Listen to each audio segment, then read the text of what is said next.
And good morning, everyone, or good afternoon or evening, depending on where you're joining from. My name is Courtney Doggart, and I'm the president of Network 2020. We're a New York-based international affairs focused nonprofit. So we're trying to create more informed conversations around what is happening in the rest of the world. And we are very happy today to have Therese Pearce Laanela with us. She has a background working with elections on the field headquarters and policy levels, and served as a founding staff member at International IDEA, which she can talk a little bit more about later, and as assistant director for the democracy program at the Carter Center. Through work with IFES, UNDP and IDEA, she has been deeply involved in the development of a variety of seminal publications, networks, databases, and training curriculum on electoral administration, including the ACE Electoral Knowledge Network and the Bridge course package. So prior to working at IDEA, she served in 1994 through UNDP for the National Electoral Commission in Mozambique, organizing the first post-war elections. And in Cambodia, which I learned is where she got her start and found her love of elections in 1992 to 1993 as a district electoral supervisor for the UN-sponsored first multi-party election. She has consistently served as a presiding officer in Swedish elections and has done numerous international election observer and electoral assistance missions in Africa, Europe, and Asia for organizations such as the OSCE, the European Union, and the Carter Center. Her doctoral studies at the Australian National University examine issues relating to trust in electoral institutions, while her master's degree focused on political financing and electoral system. And she has a lot of freelance assignments that include an evaluation of 20 years of UNDP electoral assistance and an evaluation of 10 years of Australian electoral assistance. So as some of you may have realized, this talk is quite timely because over the weekend, my phone has been buzzing with news alerts from everywhere from the Wall Street Journal to NPR that are suddenly realizing that in the United States, we have some really big elections coming up in November. And there is a lot of concern about trust in elections. And so I don't think we could have found a better time to have Therese come speak with us. So with that, I'm going to momentarily be quiet, but I'm first just going to introduce Amanda Lanigan, who works with Therese at IDEA as well. So she will be assisting during this briefing. So with that, Therese, I'm going to hand it over to you. And if at any point anyone has any questions, please feel free to either raise your hand or put it in the Q&A box, and we'll make sure to get to you. All right, Therese. Right, great. Thank you so much for the introduction. Don't anybody start calculating how many years that is, but it really is a special moment in time, and it's a great pleasure to be speaking about it with you today. It was really fun preparing for this and kind of consolidating my thinking around this. That background, you know, from when I started in Cambodia, I realized 28 years ago. And during that time, I've seen plenty of challenges to elections. I've worked in post-war elections. I've worked with real security issues and terrorism issues. And recently with IDEA, we've been working with cybersecurity issues. But I have never experienced something like right now, where the whole world was dealing with the same thing at the same time. And that is this really difficult decision about whether to hold or whether to postpone elections. So I'm really looking forward to speaking with you all about this today. So this is new for us, and I'll ask Amanda to just put a slide out that just so you can see the organization that I work for, International IDEA, if you just share that screen. But the organization where I work, I'm the head of the electoral processes team. I think maybe Brian has to allow the share screen. Yeah, I think it's, hold on one second. I'm sorry, everybody. Oh, here we go. Now it's allowed. There we go. Okay. All right. So if you just see that second screen, and this is just to show you where I'm working. I'm the head of the electoral processes team there. Now, we're expected to follow global trends, to give advice, to give guidance. I sometimes think of us, if you think of the WHO, which is out right now, like that type of function, to be following global trends and to be giving timely advice. We work in all regions of the world and have offices in many countries. And this story right now, this COVID-19 is really the hottest trend that we have right now, and it affects all of our offices. And so today, with my colleague Amanda, I'll give you a global snapshot of this situation. And so Amanda, if you just show the next slide, that will give an overview of how I thought I would structure this next 25 minutes or so. I thought first we'd give you a global picture. I've understood that many of you are in the United States, so you'll be hyper aware of the issues that have been involved with primary elections and with local elections more recently, for example, Georgia last week or Wisconsin a few weeks ago. But you may not be as familiar with the global situation. So we'll give you a bit of a snapshot on that, on how different countries are taking this decision to hold elections or not differently.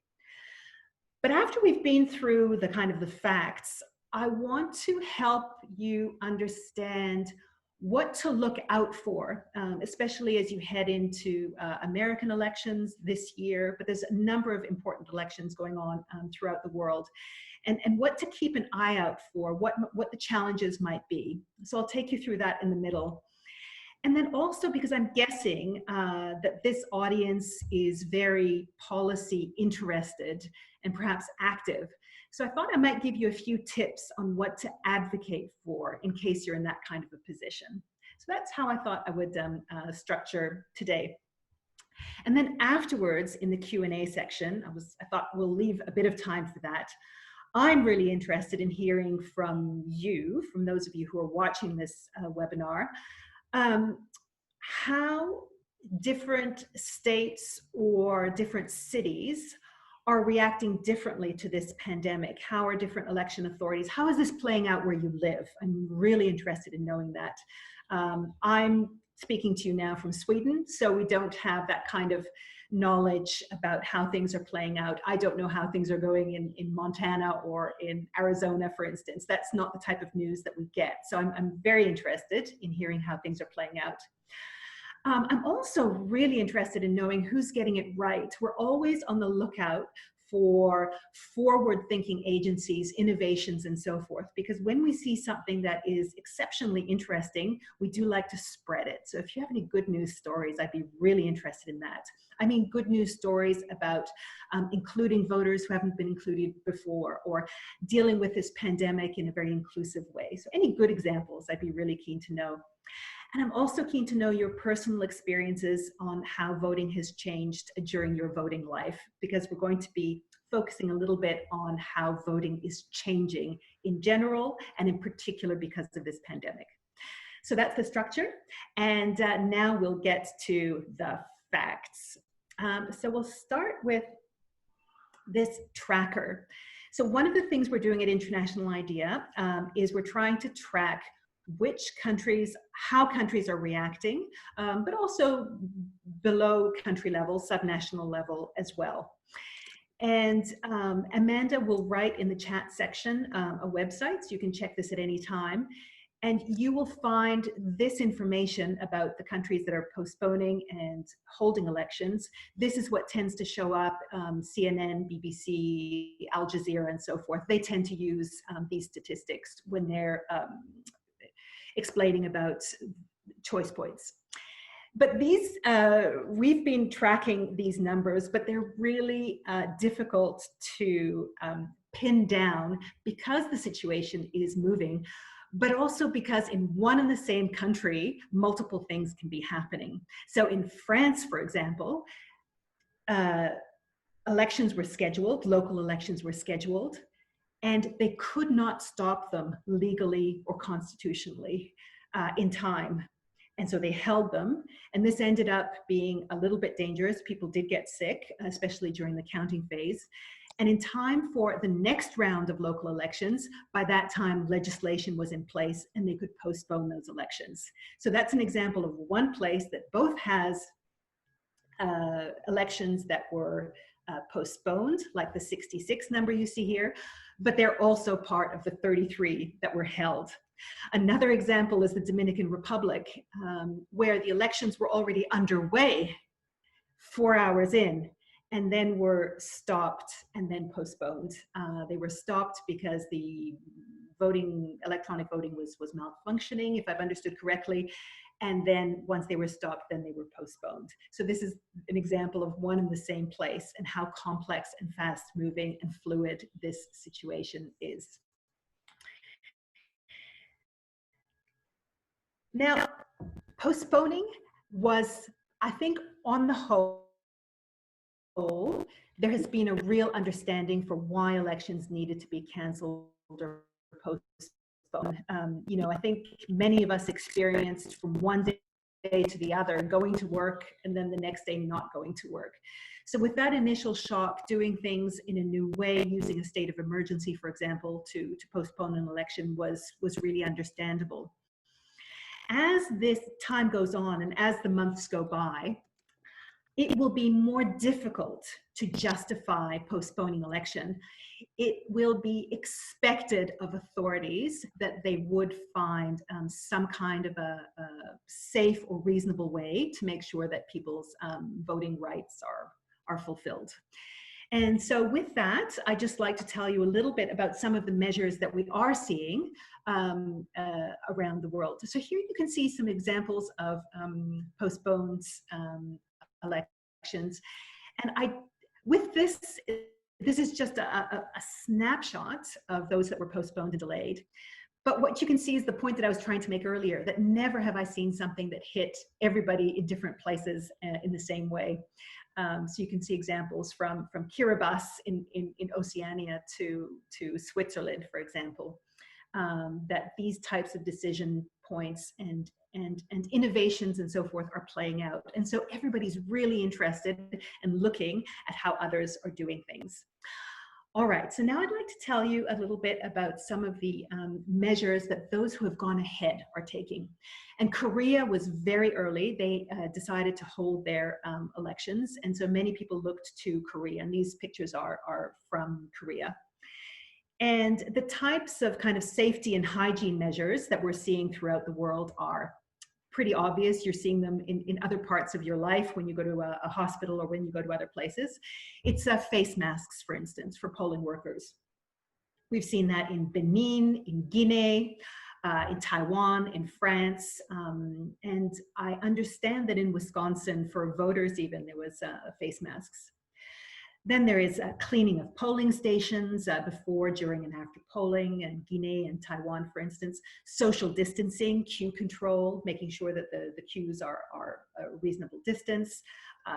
Also, again, Taiwan, France. Hand sanitizer, regulations on campaign rallies, how many people can show up at a rally. And the adjustment of how the votes are counted. I'm not sure how many of you have experienced working in a polling station, but it's very, very intense work. And when you are handling the votes afterwards, it is very touching, and there's a lot of closeness. It's very difficult to social distance when you're doing an election count. So, for example, in Ireland, the media weren't allowed in during the count, which is, so these types of adjustments have been made to the count. In some places, voters have been advised to bring their own pens. Apparently that was the case in Wisconsin, and that was certainly the case in France. So those are the kind of safety and hygiene issues, and those are pandemic specific, health specific. And luckily is not the wrong word, but there was experience in the election community of this type of health issues, because Liberia had to hold Senate elections in 2014 during Ebola. And so they really pioneered some of these measures, and people have been learning from Liberia, and that knowledge has been used to arrange for these measures here. And now, Amanda, if you go to the next slide, I want to talk a bit about the other arrangements. So those, face masks and so forth, that will go. When this pandemic is over, we won't need face masks or hand sanitizer anymore, or perhaps those habits will stay, who knows. But that, from an election point of view, that's not really the interesting thing. It's interesting for this year, but not for the future. What is interesting is the acceleration in alternative ways of voting. So for those of us who work with elections, the absolute gold standard is the polling station with a booth on election day. The reason, well, there's many reasons why this is a gold standard. One is, of course, the lovely community spirit that it brings, the sense that we're all in it together, a chance to reinforce our commitments to our democracy and so forth. So there's the social dimension of polling station voting.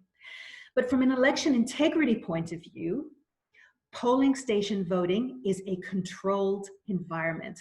It's the one day you're all gearing up for it. Everybody can see the ballot box. You see the voters. They are showing their eligibility. You can see that they voted in secret and that it's only one ballot. That is why we think it's the gold standard. But the trend towards special voting arrangements, other ways of doing things besides polling station on election day, was already underway before this pandemic. We could see it for many reasons. One is, for example, that people are not at home during election day. And so for out-of-country voting, for example, postal voting was introduced, or internet voting, or what we call proxy voting. I've got these on the screen. And that is different ways of making sure that your ballot gets counted, but by doing it somewhere else or somehow else.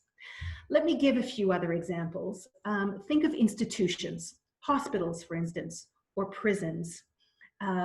Those were where military bases, or for Malaysia and Indonesia, for example, big plantations overseas. And here we needed perhaps mobile boxes or boxes that were brought out of the polling station to an institution temporarily. And so it's a semi-controlled environment. Maybe a small team would go.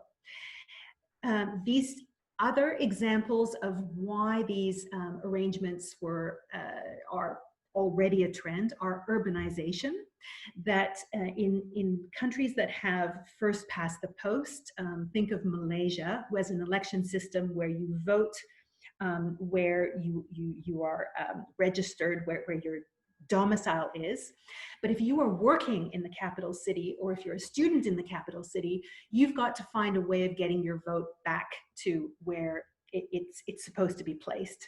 So this ways of finding ways for your vote to get there were underway, also because of urbanization, migration I've already mentioned. And another thing is convenience.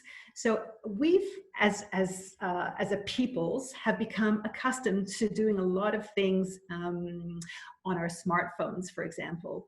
And so we've got this expectation that that technology will, this expectation that things will be easier, that has also come to elections. People are expecting a simpler way of voting. So that's there's pushes and pulls.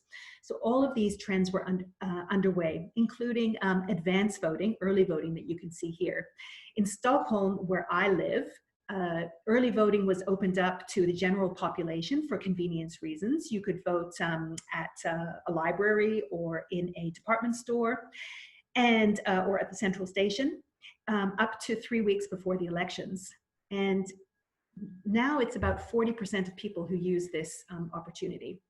So so my point through all of this has been that this is a trend that is already underway.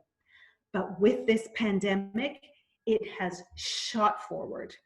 And the reason is that these methods, whether it's postal voting or internet voting or taking the ballot box out, or voting earlier so that you stagger how many people come in, or proxy voting, which is when you give your ballot to someone else to bring it in.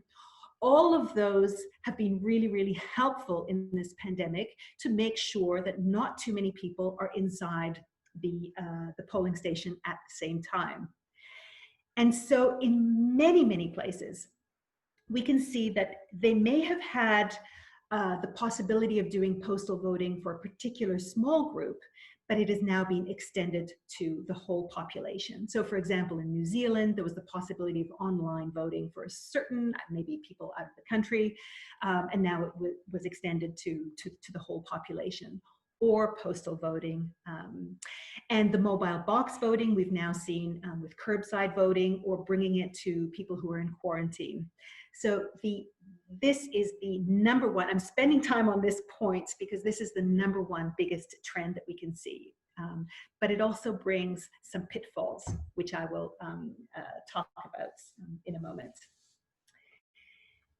So now we've given you a picture that these choice points to postpone or delay or to hold elections. For those that are holding, they're using more special voting arrangements and they're putting in these hygiene measures. But I want to now talk about some of the risks that we need to watch out for and some of the understanding that we need to have. And the first one, the point I want to make for those who haven't organized an election is how complicated it is to organize an election. This snapshot of people in polling queues in different parts of the world, I'm showing you this to give you a picture in your mind that on election day, the election authorities need to reach people in the whole country. Now imagine Australia, for instance. The picture, a couple of these pictures are from Australia.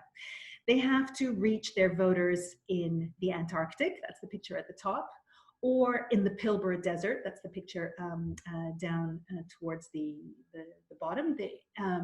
They've got the Torres Island people, or think Indonesia with islands, very, very remote islands where the boxes have to not only go out, but also safely come back in to headquarters to be counted.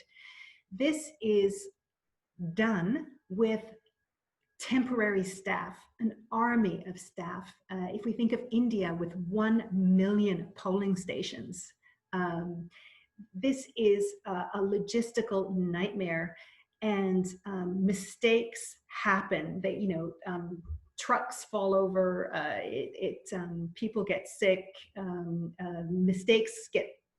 things get sent to the wrong place, mistakes happen. So that's the logistics part of it. But I call it the logistics and stakes toxic cocktail. And so I just want to show the next slide to remind us that at the same time as you've got this giant logistical event, you've also got candidates and their supporters who are increasingly agitated the closer they get to election day. They've got everything at stake: their reputation, their livelihood, their convictions. All of that can disappear depending on the results of those elections. And so the minute they feel that something might be going wrong, things can actually explode. And I don't think any of us will forget when a mismanaged vote count in Kenya in 2008 brought a very stable country almost to the brink of civil war, with 1,000 people dead. And that kind of fear of violence and election violence is with us, that a mistake or something going wrong during the elections, which happens very easily, that it triggers some kind of underlying grievances that are festering, and the mix of those is what I call the toxic cocktail of logistics and stakes. We have to be very, very, very mindful of that. And I think now in the United States, when we have many demonstrations and people very, very aware of unfairness in society, that is bubbling right now in the United States, but also all over the world. So this sense that there's injustices. And then if we combine that with something going wrong in elections, this is something we just have to be very, very mindful of as we move forward. So that things that are bubbling underneath, they matter, and we need to take them seriously. All right. The second thing I want us to be worried about is these special voting arrangements. So this is the same slide again, and I'm just reminding you that We are accelerating all of these right now. And that's a good thing, because it means that elections will be accessible to people who may have not be able to come to a polling station. That is a good thing.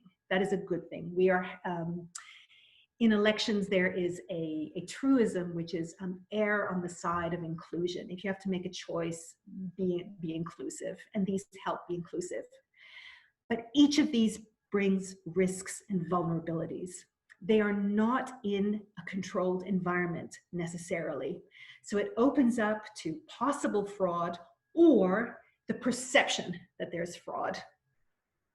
And that, remember that we said that the logistics and stakes tinderbox, this adds a whole new dimension where something can go wrong. There's another truism in election administration, which is that it is in the nodes where things that go wrong. It's when something gets handed from something to something else. When a box gets handled, when the chain when something is picked up, that's where something will go wrong. We call these the nodes. And when you have special voting arrangements, each time you open up a new type of voting, you are opening up the areas of possible vulnerability, the places where things can go wrong.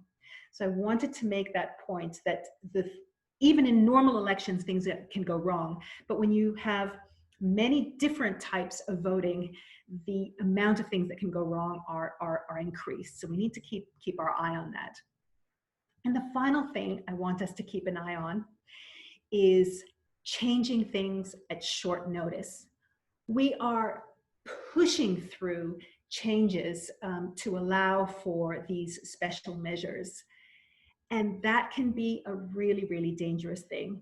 I'm showing you something we call the electoral cycle.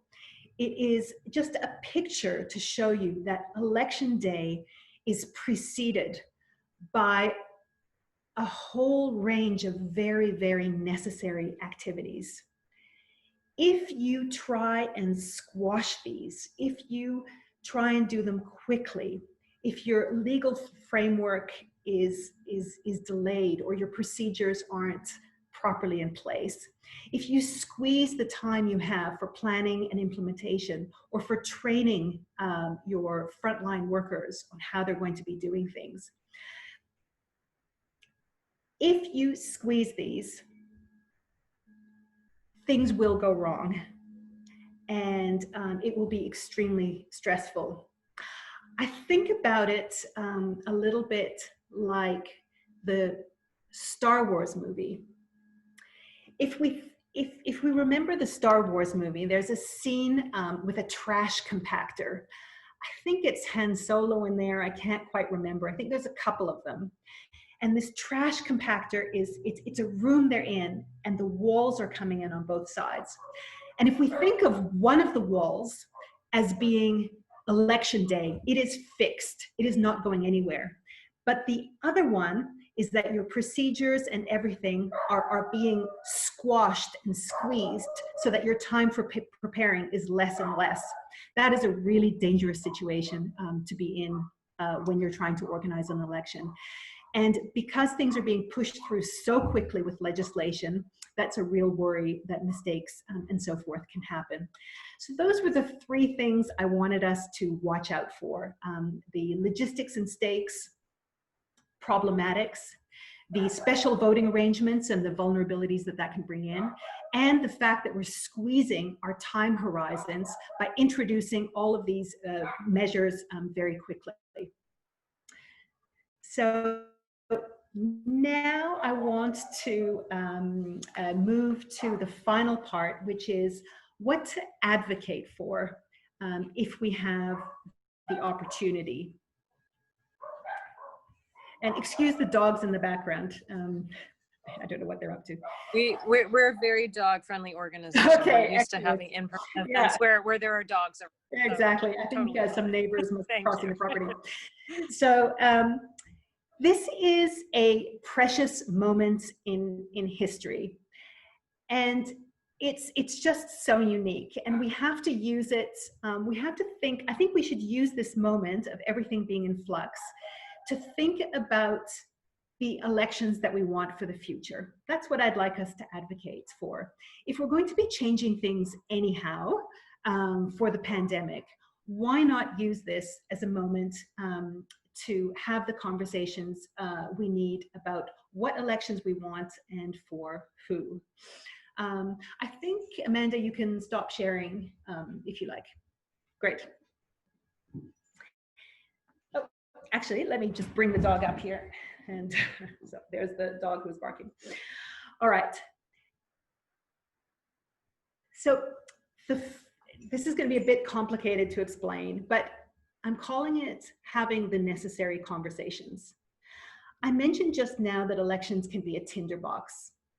And theories of trust, which I had the pleasure of studying during the PhD process, theories of trust tell us that when people are distressed, these deeper human needs come into play. It's needs to feel respected and needs to feel secure. And so it isn't enough just to introduce measures technically. People have to be reassured that those measures are the right ones. And that reassurance is something that can only happen in conversation with leaders. So if you're going to change something in an election, to explain why and why it's important and get some kind of a consensus around it. And the point that you want to get to, whether it's through civic education, whether it is through inter-party dialogue, or whether it is through community leaders, is you need to build a shared sense of the importance of what's going to happen. Sorry, out with the dog. And a shared understanding of what needs to be into place. What I'll do is I'll just shut the door. Hold on. Okay.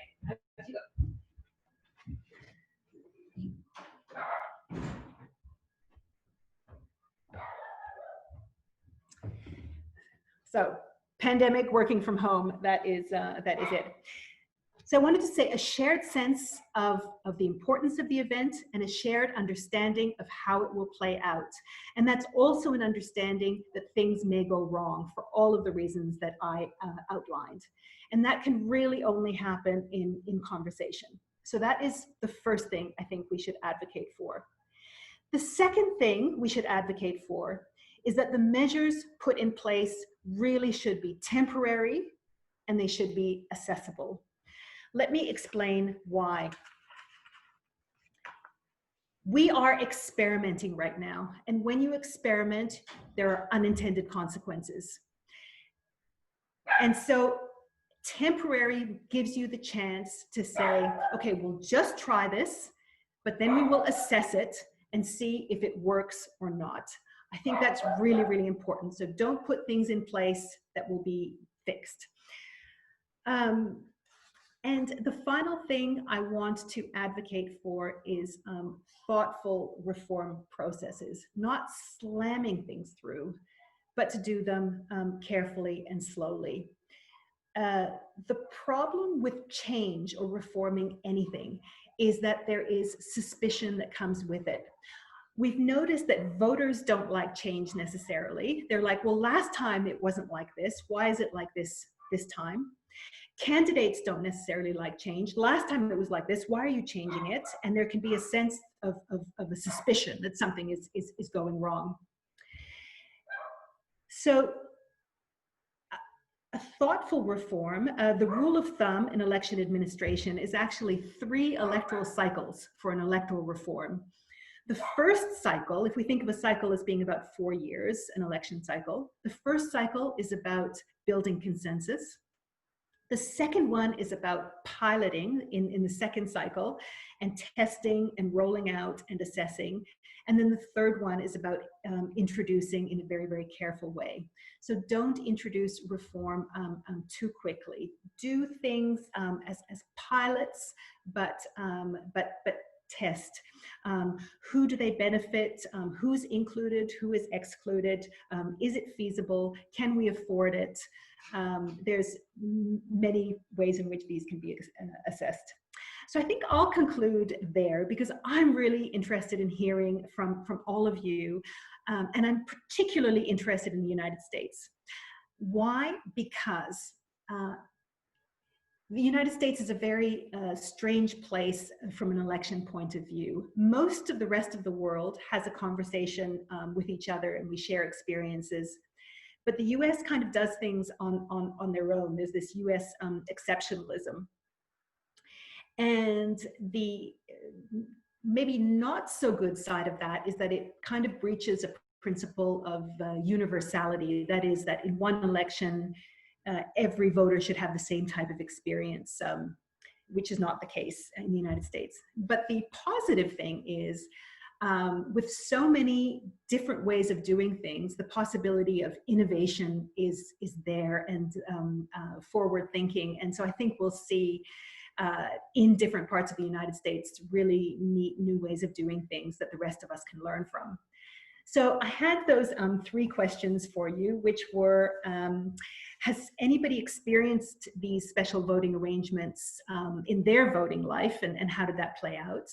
How is this dealing with the pandemic looking differently in different places? And then have you seen some kind of innovation that we should know about? Those were my questions to you. And of course, I'm very open to questions to me. So thank you. That is the half hour that I had. And over to the all right, terrific.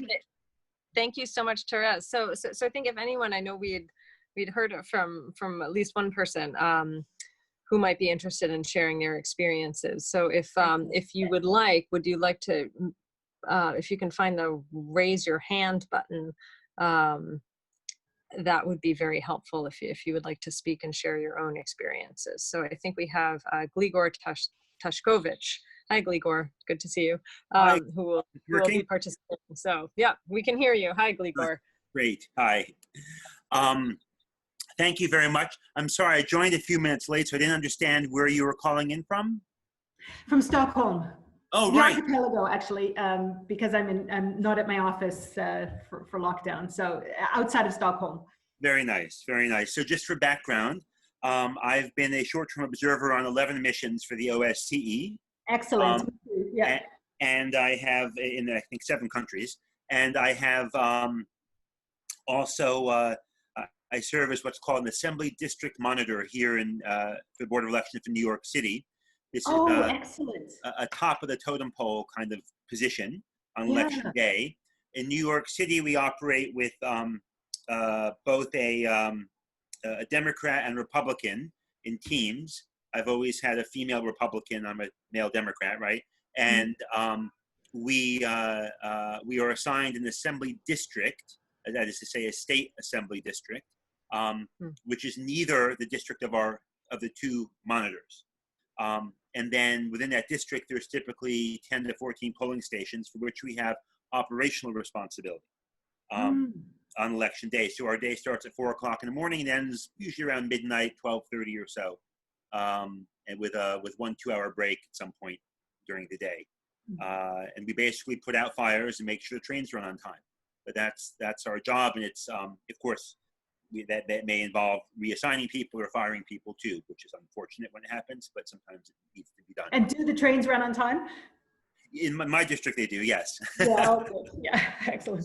But to get to this place, you first had to become a poll worker for indefinite duration, and then eventually, if you had some political connections, you get to become a polling site coordinator and actually run the poll workers. And then after that, it's even, it's a triangle, a totem pole. You get to become an ADM. So I've worked my way up over 15 years or so. I have a question for you, actually, which might be interesting for everybody else, and that is this year. Many places, I don't know if it's the same in the United States, but many places in Europe, for instance, rely on a lot of retired people who work in the polling stations. Yes. And so I'm wondering, is this, I'm trying to see the positive of this. And one of the things I was wondering, and you're the perfect person to ask, is can we see this as an opportunity to reinvigorate our pool of polling station workers by targeting younger people. Like, is this a reminder for us that we need to reinvigorate and look for a new pool of people to pull into this? So that's an excellent point. In fact, we've been doing that. We rarely have enough as it is. They have done a couple of things. So here in New York City, a good number of the poll workers come from people who are otherwise on government assistance or in government housing, as opposed to retired. But what we did, or what they did, was they tried to identify positions that didn't require you to be 18 years old. You could be 16 or 17, and there were some positions that didn't require actually the handling of the ballots, that they could sub out to people who were slightly under voting age to help them earn some income and some work experience, but also to help meet staffing requirements, which are huge, and of course even huger now because in New York State we've moved to this early voting scheme. Many other states have, some 10 days or so, and in fact we're in the one now. It just started on Saturday, in fact. Oh, excellent. Thank you so much. That was super helpful to hear how it's playing out in New York, and it sounds like you're really well organized. That's excellent. Now, what's interesting though, to comment, so we had an election. Let me think for a second. It was supposed to be, they postponed it.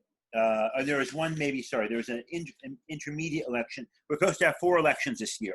They canceled the first one, or postponed the first one, and merged them all into the second one, which is now June 23rd, of which on June 13th, that 10-day early voting started.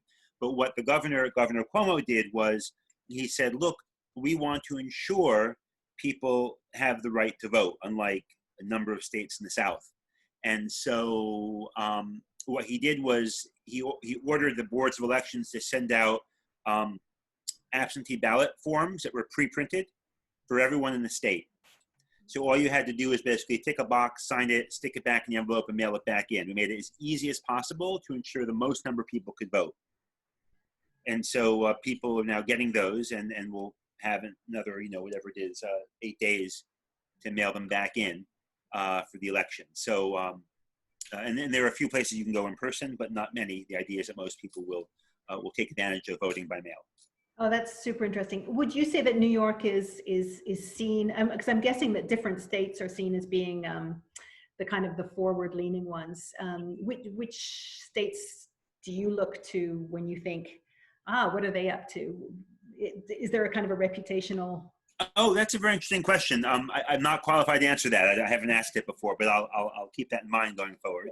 But I can tell you that certainly the governor here in New York State believes it's very important everyone has the right to vote. And we've seen, sadly, and with some frequency, how the other major party really works hard to limit that. There's numerous examples, for people listening who disagree with me, numerous examples on Google of this, these actions. So. Great. Oh, thank you so much. I see in the question and answer a really good point, and a really smart person, a person who I look to. So I wonder, I see Ronan on. Is it possible to get Ronan McDermott on? Would you be willing to say something? He's brought up the issue of cost. This is each one of those special voting arrangements that I mentioned earlier is going to bring a whole new cost burden on the election authorities. I saw a 22 million something. I mean, the cost of those Korean elections was extraordinary, and budgets are going to be cut because of COVID as well. So I think that's a really good point. But also, Ronan, you've got, you know much more about many of these things than I do. Is Ronan available to speak? If he's still there. No. Let's see. I think. Ah, there you are. Okay. Great. Hi, Ronan speaking. Calling from Kiev. That's right, Hi, yes. Oh, wow. Good afternoon to you all. No, my question was, inspired by a long-standing recognition of the trend towards, and you spoke about it, Therese, the introduction of technology in one sense for its own sake. But as we look to ways to allow people to participate in a COVID or a public health scenario, there's a whole variety of ways we can do that. But putting technology in polling stations for many countries is just too expensive. And the capital cost, because of the numbers of machines that you require to have sufficient machines, so you have social distancing and all of that, pushes the capital cost really out through the ceiling. In many US states, the introduction of this machinery at short notice has caused problems, as it was rushed. But I think for those reasons, the desire to continue allowing people to cast their votes means that I think that elections management bodies are coming under pressure to consider, in ways they haven't done before, to consider internet voting, because arguably it's really cheap. You just need a bunch of servers and some software, and then people can vote using their own smartphones, and they can vote using their desktop computers and so on. Now, and for that reason, it can come in at a fraction of the cost of putting technology in every polling station. And I mean, I posed a question because I don't know the answer. I know from my personal experience that countries are beginning to look at internet voting because it's so inexpensive. Because when they look at their budgets being cut, there have been 2 cuts to the elections budget here in Ukraine this year alone, all arising from the coronavirus pandemic, the need to redivert resources to public health and so on. And they have local government elections here in October. So there's a real crisis of funding for elections management bodies. So I think, whereas hitherto many of them would have considered internet voting as just not ready for prime time, for reasons that we could discuss at length if you want. But I think the debate is shifting. And the reason I posed it as a question rather than a comment was, I'm keen to hear if you or others have noticed this elsewhere, that you rightly describe polling stations as the gold standard. And any movement away from that puts at risk some of the principles that we hold dear in terms of elections. So that was my comment, and it remains my question. You know, has anyone experienced, can anyone speak to this issue of elections management bodies coming under enormous pressure to look more closely at internet voting because it's so inexpensive, and without maybe considering the challenges of authentication, but far more importantly, the challenges of voter secrecy, ensuring that the voter intimidation and coercion and vote buying is not facilitated by the shift to unsupervised voting. That's really it. And thank you for your input, and your great talk, and we'll look forward to talking again. Yeah. Excellent, excellent point, Ronan. And I think everybody's looking to Estonia, of course, but Estonia isn't, every country isn't Estonia. So that's, every country isn't as well connected as Estonia is, and doesn't have the high trust. Taltech, Robert Krimmer, that team, they did a cost analysis of the introduction of e-voting, and it actually came out quite high, but of course that's the initial costs, and then otherwise you're absolutely right, the cost would go down. So this is the way things are going, but I think those of us in the community want to kind of hold back as much as possible because of these trust issues. But you're absolutely right, it is the direction that things are going. Thanks so much, Ronan. That was excellent. We have a bunch of questions in the queue, but we actually do have a few more people who wanted to share some experiences as well. And so I know, just so that everyone listening can kind of get a sense of our timetable, I know we are about 10 minutes left. Therese, I don't know if you're able to stay on over that time at all, and if you are, maybe we can get to some of the questions in the queue. But I just wanted to throw that out there because it might be nice to hear about a few more people and their experiences. If you're interested, or are you at a hard stop at yeah, but anybody who wants to leave, of course, yeah, go, but okay. I can stay a little bit afterwards. Yeah, okay. And I'll mute so that you can hear the dogs. Okay. Wonderful. Okay, so next up, I think we have Amadou Diallo. If you're still on, if you would like to be unmuted, you can share some of your thoughts.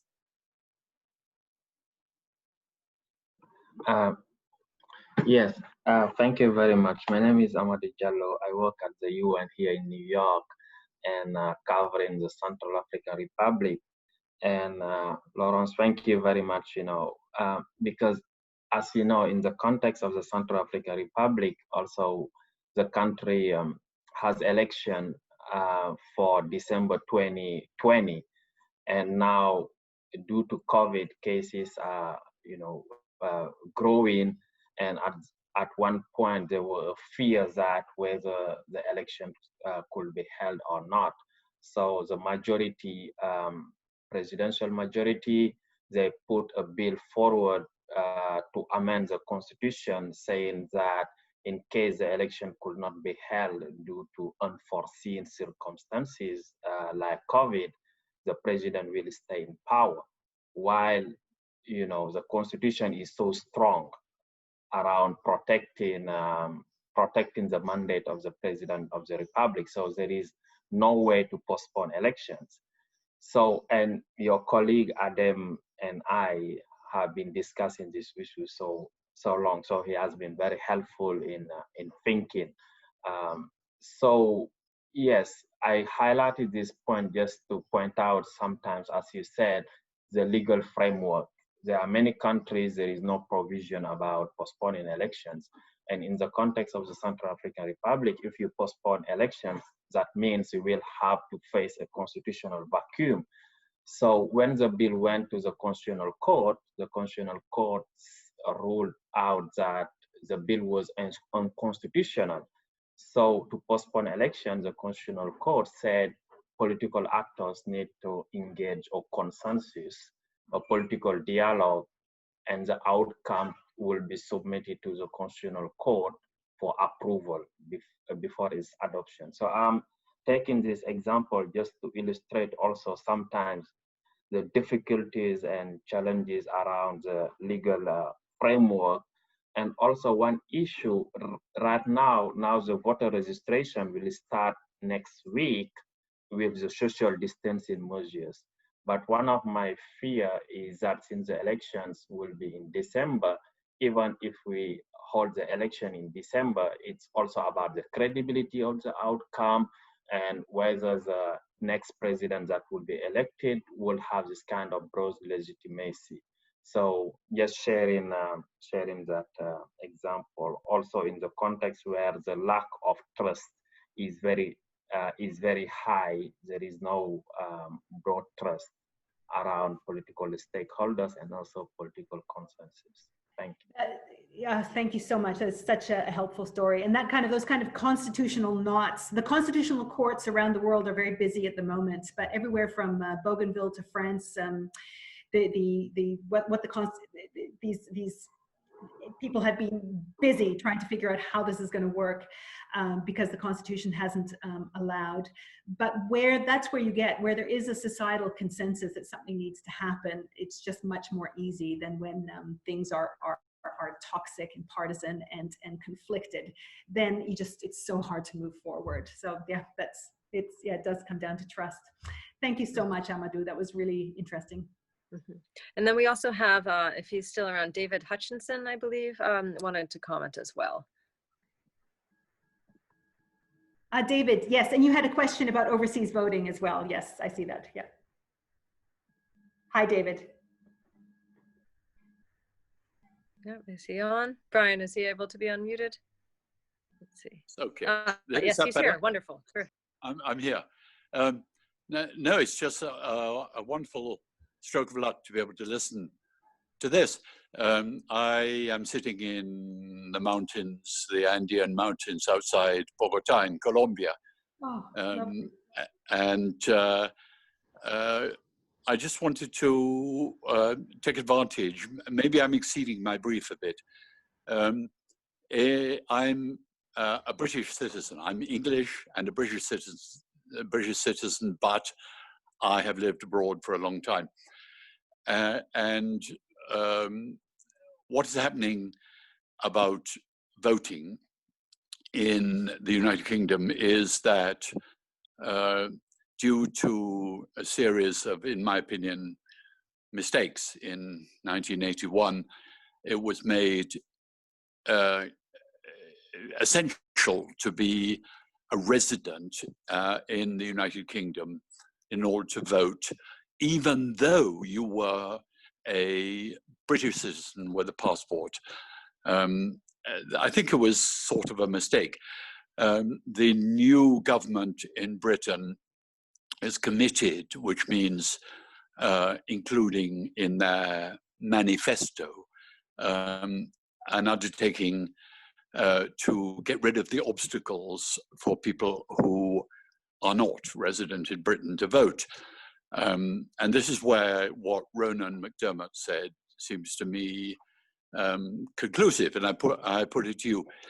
It seems to me that there's absolutely no way that we're going to have electoral reform, including up to 5 million British people who live around the world, because United Kingdom is traditionally a country which has exported people, like Scotland and Ireland, etc. British people have always lived abroad. I was born in India. My mother was born in India, etc. But I can't see, unless we pursue what Ronan McDermott said, we could possibly do the legislation in Great Britain to allow all British people to vote, unless we jumped straight into the IT era of saying we're going to do it, and it's going to be done by computer-driven voting. So that's what we're going to do, and include it in the law. And we have another problem, and I don't want to go on too long. We have another problem, which you may have come across. I'm aware of the practice in the United States, Australia, Argentina, France, etc., where it's very easy for people to vote when they live far away from their home base. But it's very difficult in Britain. It's peculiar. We've got to change it. But one problem is, and I know it's a big thing in the United States, is about if you're a citizen, you should pay tax. You should make a tax declaration, at least. You can't pretend to have a vote if you don't make a tax declaration and you sit on a beach in the south of Spain, swigging gin and tonics and saying, I don't live in Britain, I won't pay tax. I must stop, I'm going on too long. But these are the kind of problems we've got in the United Kingdom at the moment. I don't know whether any of that is sort of, you can give me some guidance. Look, overseas voting is a huge story of its own. It's not only about the technologies that are available, because of course there are ways, but it's also a story about identity, about belonging, about who we believe, who is on the inside and who is on the outside. And it's also a question of numbers. It's one thing for the UK where most people live inside, but there are also countries where the diaspora is bigger than the population in the country. And so there's giant political issues around overseas voting as well. So it's a very complex subject of which it's difficult to say something very, very easily. But I do say that we have we've got databases, handbooks, and so forth on overseas voting. So if you check our website, we've got lots there. Okay, great, thanks. Very good. Excellent. I think, and we had, I think, one more person who wanted to comment. I don't know if you want to take another comment or if you want to go to the Q&A box. What would you rather do at this point? We're at about We're time. probably out of time, but if I can. Oh, Kate Sullivan. Okay, there's lovely people. There's very, very smart people on this question and answer who, had we had time, are actually smarter than me on this. But I think, Courtney, I look to you because I think we're out of time. So. Yes, I do think we're out of time. So what we can do is we can, what Brian can do is take some of these questions and send you our way, perhaps, and then that way, And then if you ever have the chance to send by email, he can include their email addresses, and we can send them back. We should have scheduled more time, but it's been wonderful to hear about so many different global experiences. Therese, thank you so much, and thank you to everyone who volunteered their experiences too. I think it's really incredible just to think about how these challenges are handled all over the world. And and on the issue of trust, I think it's so interesting because I'm going to date myself. I've been through 4 elections here in the United States, but 2 of them, the popular vote resulted in a different result than the actual electoral winner. And so I think that as for my generation in particular, and those below, there are some real trust issues. But thank you. So I hope we perhaps might hear more from you in the coming months. And thank you to everyone who participated. Our next briefing is this Thursday, and it's actually on Latin America. So what's happening, the economic situation and social situation as a result of COVID-19. So please tune in. We have a panel discussion. It'll be about an hour and a half, I think, starting at 12:30 Eastern time until 2. So please tune in. And then these are also being, by and large, posted on our YouTube channel. So please subscribe to that. And thank you everyone for joining. It was really wonderful to hear all those experiences. And Therese, thank you so much. And it was wonderful to meet your dog as well. Okay. Yeah, sorry about the dog there. She apologizes. No. But my dog started wondering where the barking was coming from. Exactly. Yeah, they probably know each other going. Okay, and I can see some friends are on here. So hi to a shout out to all the friends that I see on here, especially Kate Sullivan, who I see there. Lovely. It's been such a pleasure. Okay, bye-bye now. All right. Take care. Bye-bye. Thanks, everyone.